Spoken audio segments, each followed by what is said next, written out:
Review copy provided by 505 Games and Remedy Entertainment. Fair warning. This is gonna be weirder than usual. If Remedy Entertainment's 2010 potboiler, Alan Wake, is Stephen King, their new game, Control, is Stanley Kubrick. King hated Kubrick's legendary adaptation of The Shining, which stripped back much of that novel's emotional core to a cold, sinister slice of pure anxiety. And fans of Alan Wake's knowing pastiche of pulp mystery and horror paperbacks may be initially put off by Control's sleek, abstract, and emotionally distant tone. But if players give it time, and accept it on its own terms, they'll find a masterpiece of third-person action, physics-based chaos, and bravura visual design lurking under this thick slab of untreated concrete. This isn't just Remedy's best game since Max Payne 2. It's the best game the studio has ever made. This is Caleb Wysor, review editor at Spiel Times, and you're watching our video review of Control, the new game by Remedy Entertainment, published by 505 Games. It's available on August 27th for PC, PS4, and Xbox One. One major point of difference with all of Remedy's previous titles is Control's nonlinear structure. Early in the game, players are let loose in the game's setting, a building known as the Oldest House, to explore, discover side quests, and uncover hidden upgrades at their own pace. I was surprised and delighted by how open Control is. Remedy is referring to the game as a Metroidvania, and the world design has much in common with modern approaches to that genre like Hollow Knight. While there's a bit of Sekiro in the way it fuses that approach onto a more vertical 3D space, even Alan Wake's forests created the illusion of sprawl while actually being carefully designed to funnel players down a linear path. Not so with Control, with its branching corridors, intersecting walkways, and hidden shortcuts connecting previously separate areas. The Oldest House is a phenomenal piece of world design, and players could complete Control's lengthy main story path while still feeling like they've barely scratched the surface of the bevy of optional quests, challenges, and hidden locations. One of the best decisions made by Remedy when creating Control was to avoid the map marker and compass syndrome plaguing so many open-ended games today.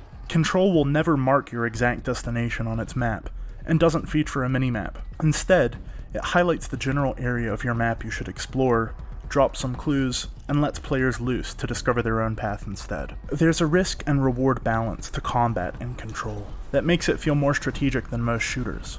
Using powers comes with a degree of risk. An ability that allows Jessie to brainwash enemies into fighting alongside her can turn the tides when outnumbered, but it also exposes players to enemy fire for a crucial few seconds. It's important not to rely only on the service weapon, as it needs time to recharge ammo when depleted. Control also encourages players to experiment and hone Jessie's full battery of powers by drip-feeding constant optional challenges known as board countermeasures.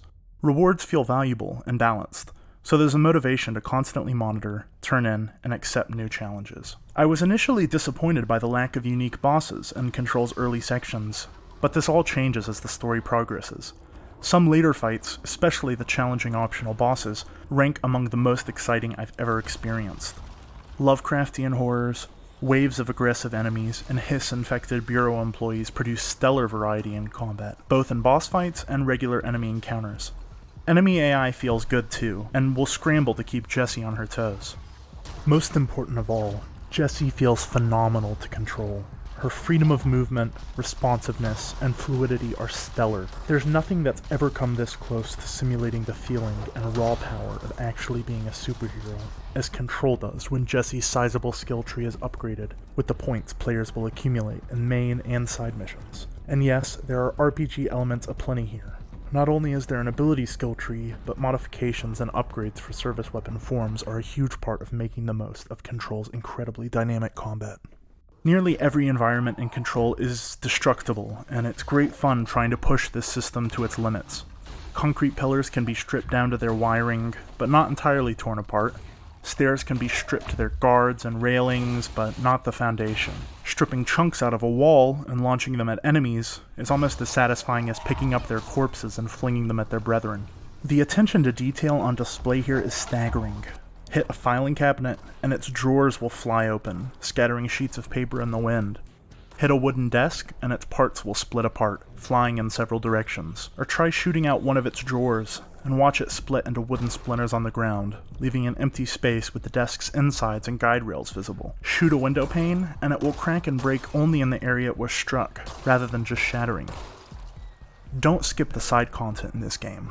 It contains Control's most difficult and exciting encounters, but not all side quests are created equal. Doing chores for Ati the janitor is much less exciting than cleansing paranormal objects of their strange energy, and those tasks can feel mundane at times. Luckily, they're clearly marked and entirely optional. The Oldest House has to be one of the great settings in the history of video games. It has such a singular visual design, managing to reference and incorporate man-made designs while also feeling totally alien, like a neural network trying to recreate brutalist architecture. It's coherent without ever feeling samey. There's no confusing the maintenance sector, with its pumping furnace and webs of sheer metal piping, with the executive sector's sleek retro office space. And nothing else in The Oldest House is like the Black Rock Quarry, where Jesse steps out from an elevator shaft into an otherworldly outdoor mine, with a beautiful night sky too bright and vivid to be Earth's.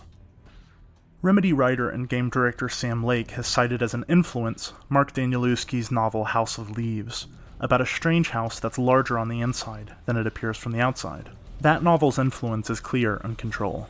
The surreal, abstract imagery with tinges of horror, the postmodern meta-commentary, the obsessive focus on a single shifting location that seems to hold many other places within it, it's all here in The Oldest House.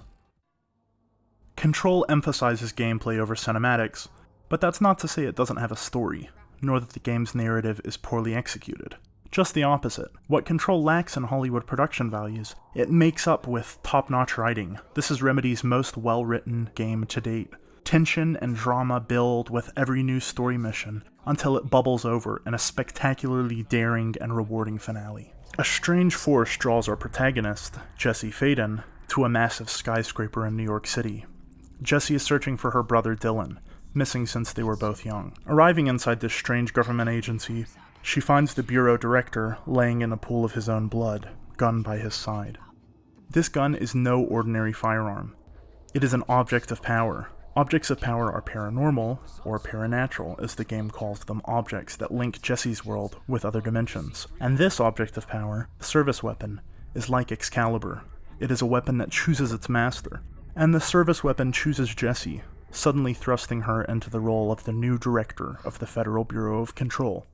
She learns that the Bureau is a secret agency tasked with investigating and containing paranormal activity, and that its offices have been invaded by a sinister force Jesse dubs the Hiss. After its strange hissing incantations, it causes its victims to begin chanting.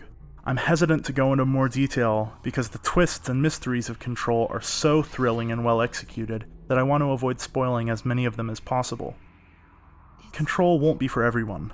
Players looking for an emotionally investing story might be put off by the unsettling, distant tone, especially in its early sections. But as the game goes on, more emotional weight trickles through Control's steely surface by way of wonderful characters like Emily Pope, the research assistant, He's been a showboat all his life. and Ati, the Finnish janitor with a strange sense of humor. I'm Ahti, the janitor, by the way. You'll work for me. You can say I sent you. Jessie seems like an unusual choice for a lead at first, but as the story unfolds, she reveals an excellent, emotionally deep protagonist, balancing vulnerability with the stoicism her situation demands. These characters are the story's beating heart. On PC, at max settings, with all ray-traced effects enabled, Control's visual peaks are among the best looking in any game I've ever seen. But it's not perfect. The experimental and immature nature of Nvidia's ray tracing implementation becomes apparent in the distracting temporal noise introduced to some surfaces. This effect is caused by the low sample rate of Nvidia's fledgling DXR implementation, combined with an imperfect denoising solution. It's not a deal-breaker, and the game's visuals still massively benefit from ray tracing, but it's clear this technology still needs to improve and develop before it can begin to replace traditional rasterization. But the game looks great with RTX on or off, and many won't want to countenance the huge performance hit caused by Control's bevy of ray-traced effects, which include reflections, indirect diffuse lighting, context shadows, as well as support for Nvidia's Deep Learning Supersampling, DLSS. In a welcome move, Nvidia is, for the first time, making DLSS available for resolutions other than 4K, and even allowing users to choose from multiple native resolutions for DLSS to upscale from. And you'll need it if you don't have a top-of-the-line Turing GPU, but still want to experience ray tracing at higher frame rates. On my setup, with an RTX 2070 paired with a Ryzen 1800X, a stable 60 frames per second at 1440p, with all settings and ray traced effects maxed out, required DLSS to be enabled. Control's industrial soundtrack fades into the background at times, but it does a great job of highlighting and intensifying gunfights with its gurgling ambient noises, clanging percussion, and distorted synths.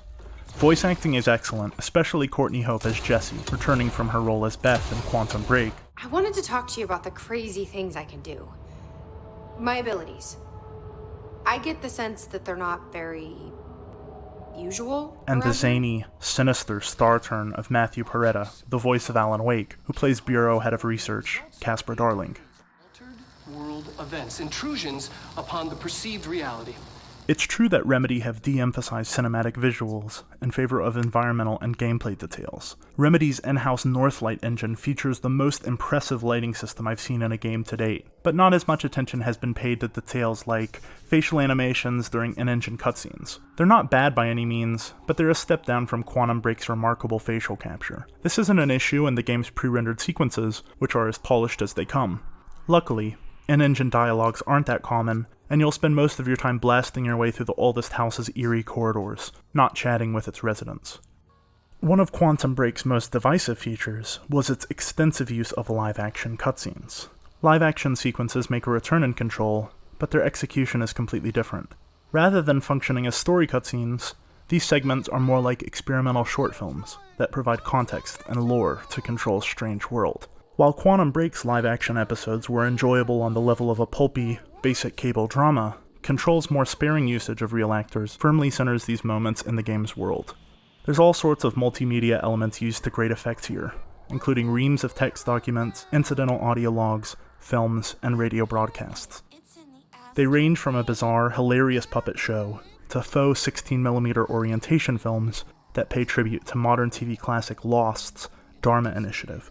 Alan Wake's episodic structure was inspired by Lost's heavily serialized format, and Remedy went on to cast Lost star Dominic Monaghan in Quantum Break, so it's not surprising to see the fingerprints of that iconic series all over Control, as well as the DNA of other Remedy favorites like Twin Peaks, although this time drawn more from that series' fantastic 2017 revival. Reminder, if you experience an unanticipated building shift, follow these simple steps.